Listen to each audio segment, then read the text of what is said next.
ઉભા રહ્યો. કાંઈ બોલતી નહીં, નકર એક ધોકા ભેગી પાડી દઈશ. પણ મારી વાત તો સાંભળો. કાંઈ નથી સાંભળવું મારે તારું. આ તો વિડીયોમાં હું તને બોલવા દઉં, બાકી તમને ખબર તો હે હું કોઈનું કે એનું હાલવા દઉં. પણ એકવાર તો મારી વાત સાંભળો. કીધું ને શાંતિ રાખ. હા નહીં બોલું પણ હવે. હા એમ. અને શું લેવા ગઈ હતી તું?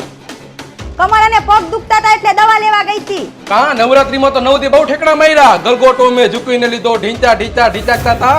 અત્યારે પગ અને કેડ દુખે છે. અહીંયા ઘરવાળા ભૂખ્યા મળતા હોય. પણ શાક નો ખાવ હું તમને કહું રેવા દીઓ. નથી મારે તારી વાત ક્યાં સાંભળવી. કોઈ દી ધરાઈને ધાન નથી ખાવા દીધું. અત્યારે શાક તો ખાવા દે. તમે આ શાકનો વાટકો ક્યાંથી લીધો? શાકનો વાટકો ચોકડીમાં હતો, ત્યાંથી ઉપાડી ખાઉં છું હું. આ તો શાકનો વાટકો ચોકડીમાં એટલે રાખ્યો તો કે એમાં ભીત ગરોળી પડી ગઈ હતી. તો વેળાહાર મોઢામાંથી ફાટતી હોય તો કયું નહીં તો કહેતી હતી પણ તમે નતા સાંભળતા. કોબીક બાયુની વાત સંભળાય નકર આવું થાય.